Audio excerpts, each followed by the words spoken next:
Estou aqui finalizando um serviço numa Toyota Bandeirante. Foi feita a substituição do kit de embreagem, porque tinha dois parafusos quebrados lá na caixa de marcha.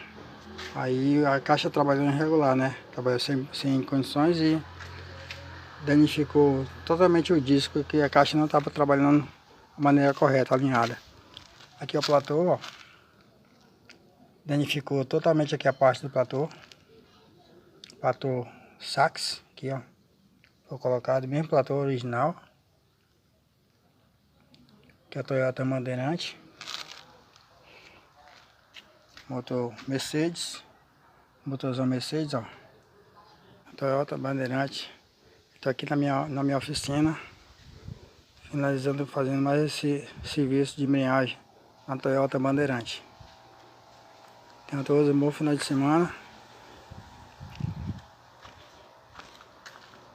Kit de embreagem da Toyota Bandeirante.